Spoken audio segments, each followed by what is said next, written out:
wabarakatuh. Waalaikumsalam warahmatullahi wabarakatuh. Apa kabar Ananda semua? Baik, Bu. Baik, Bu. Alhamdulillah, semoga kita selalu diberi kesehatan ya. Amin. Amin. Oke. Masih semangat belajar Masih, kimia? Bu.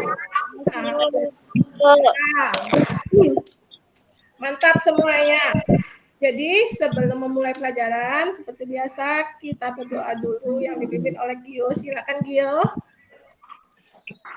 Menurut agama masing-masing, berdoa mulai. Berdoa selesai. Terima kasih Gio. Oke, Bu. Nah, sebelumnya kita absen dulu. Kalau Ibu lihat ini sudah hadir semua diisi. Oke, Ibu akan share screen ya.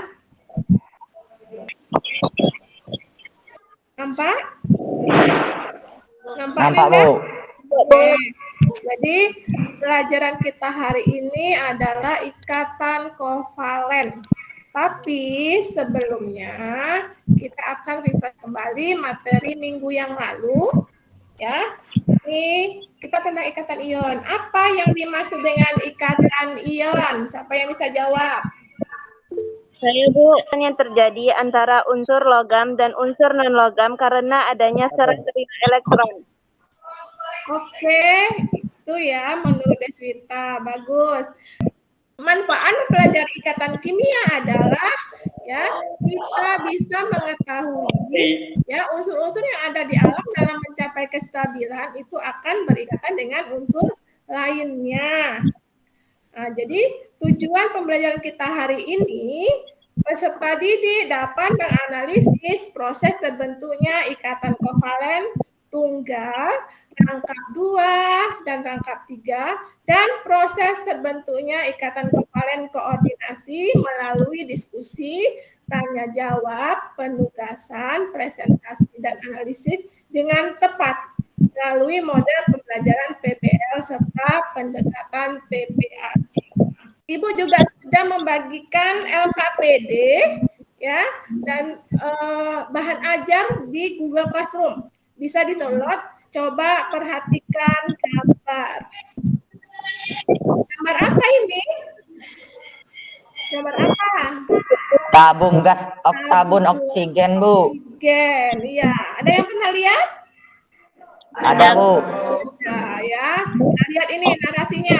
Penggunaan tabung oksigen diperlukan pengidap COVID-19 yang mengalami gejala sesak napas dan penurunan saturasi oksigen dalam darah. Terapi oksigen dapat membantu pernafasan menjadi lebih mudah. Gas oksigen merupakan molekul yang terdiri dari 2 unsur oksigen. Jadi berdasarkan gambar dan narasi ya yang Ibu sajikan, siapa yang bisa mengidentifikasi masalah? Ya, Bu, saya, Bu. Ya, coba Gio. Ikatan apa yang terdapat dalam gas oksigen atau O2? Bagus ya. Kita kan masih diskusi ya. Jadi kelompok yang dipakai pada kegiatan ini masih kelompok yang kemarin. Ya, masih terdiri dari 3 kelompok berisi 4 orang. Kita akan melihat video. Sebelum diskusi kita melihat video dulu. Baiklah, kali ini kita akan mengamati animasi proses pembentukan ikatan kovalen. Bisa diamati tayangan yang ada di gambar. Nah, di gambar bisa kita lihat di sini ada klorin.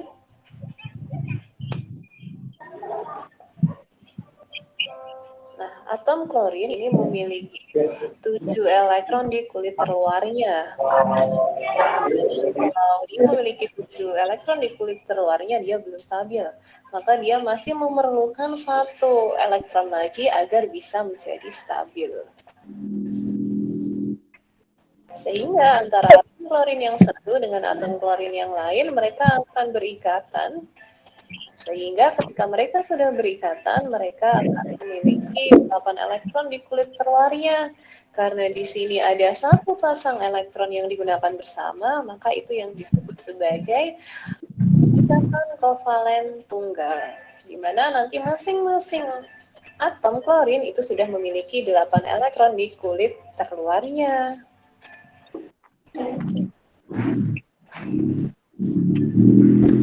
Disebut sebagai ikatan kovalen tunggal. Dengan rumus bangun nanti kalau dia dituliskan maka Cl garis Cl. Video selanjutnya kita saksikan. Ikatan kovalen koordinasi adalah ikatan kovalen yang terbentuk dari penggunaan pasangan elektron, namun hanya berasal dari salah satu atom yang memiliki pasangan elektron bebas, sedangkan atom lainnya hanya menerima pasangan elektron yang digunakan bersama. Satu contoh dari ikatan kovalen koordinasi adalah SO2 atau sulfur dioksida. Sulfur dioksida tersusun atas atom S atau sulfur dan atom O atau oksigen. Dalam keadaan netral, atom S memiliki 16 proton dan 16 elektron, sedangkan atom O memiliki 8 proton dan 8 elektron. Atom S memiliki konfigurasi elektron 2, 8, 6, sehingga elektron valensinya adalah 6. Sementara atom O memiliki konfigurasi elektron 2, 6, sehingga elektron valensinya adalah 6. Pada keadaan ini, atom S dan O tidak stabil karena semua kulitnya tidak terisi penuh oleh elektron. Berdasarkan kaidah oktet, untuk mencapai kestabilannya, baik atom S maupun atom O sama membutuhkan 2 elektron. Dalam ikatan kovalen koordinasi, hubungan elektron bebas atau PeB yang dimiliki atom S digunakan bersama dengan satu atom O. Sementara atom O lainnya berikatan dengan atom S melalui ikatan kovalen. Dengan demikian, atom S dan atom O dapat mencapai kestabilannya melalui ikatan kovalen koordinasi membentuk senyawa SO2. Baiklah, setelah melihat kedua video, ada yang mau bertanya? Bu, saya mau bertanya, Bu. Ya, coba. Bagaimana proses terbentuknya ikatan kovalen? Bagaimana proses terbentuknya ikatan kovalen koordinasi? Oke, bagus Haikal dan Elsa. Jadi pertanyaan-pertanyaan tadi itu bisa terjawab ya setelah membaca bahan ajar yang Ibu bagikan tadi. Sekarang waktunya diskusi. Ya, Ibu akan cek di WA grupnya ya, keaktifannya ya.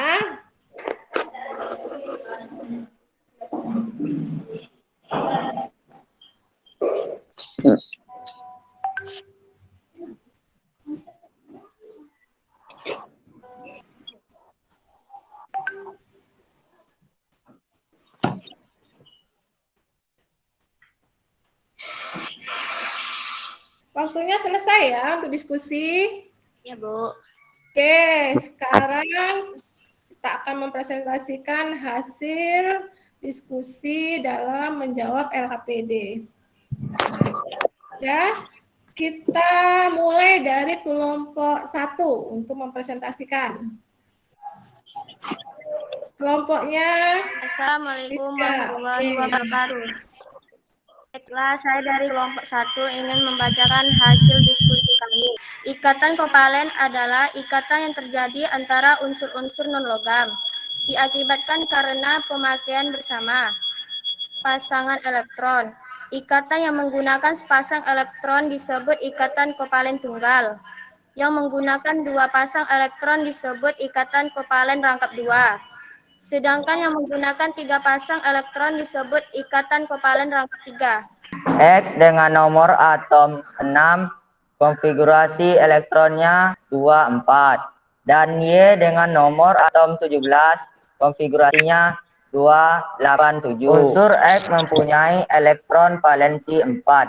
Dan unsur Y mempunyai elektron valensi 7. Untuk memenuhi aturan oktet, unsur X membutuhkan 4 elektron, sedangkan unsur Y membutuhkan 1 elektron. Dengan demikian, unsur X akan membutuhkan 4 elektron dari unsur Y, sehingga struktur Lewisnya dapat digambarkan sebagai berikut. Maka rumus kimia yang terbentuk adalah XY4. Baiklah, saya dari kelompok 2. O memiliki elektron valensi 6, sehingga membutuhkan 2 elektron untuk mencapai oktet. O tambah O akan terjadi 2 pasang elektron yang dipakai secara bersama-sama, di mana elektron berasal dari masing-masing unsur O, sehingga terbentuk ikatan kovalen rangkap 2. Pembentukan ikatan kovalen koordinasi dari ion NH4+, di mana N memiliki 5 elektron valensi dan H memiliki 1 elektron valensi. Selanjutnya, NH3 ditambah H+ membentuk NH4+. Pada gambar terlihat pada NH3, N memiliki pasangan elektron bebas, sedangkan H+ tidak memiliki elektron, sehingga N dengan H akan berkaitan dan terbentuklah kovalen koordinasi, karena pasangan elektron berasal dari N saja. Kami dari kelompok 3, N memiliki elektron valensi 5, sehingga membutuhkan 3 elektron untuk mencapai oktet. N ditambah dengan N akan memiliki 6 elektron yang dipakai secara bersama-sama, di mana elektron berasal dari masing-masing unsur N, sehingga terbentuk ikatan kovalen rangkap 3. Perbedaan antara ikatan kovalen dan ikatan kovalen koordinasi. Ikatan kovalen adalah ikatan yang terjadi berdasarkan pemakaian pasangan elektron bersama yang berasal dari 2 atom yang berikatan.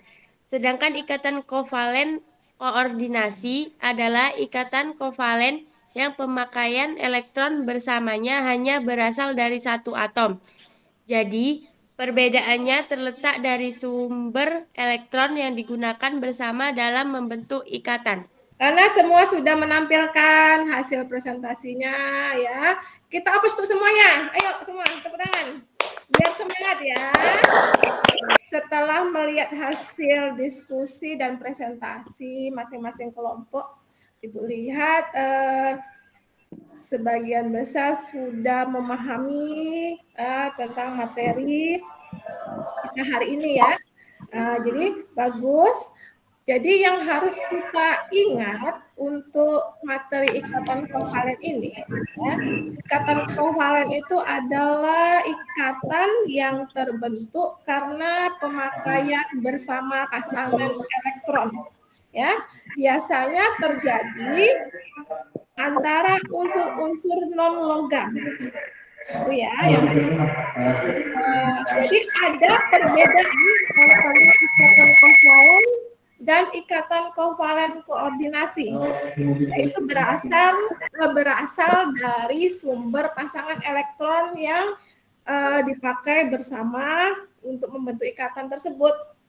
Kalau ikatan kovalen itu pasangan elektron yang dipakai bersama berasal dari 2 unsur yang berikatan.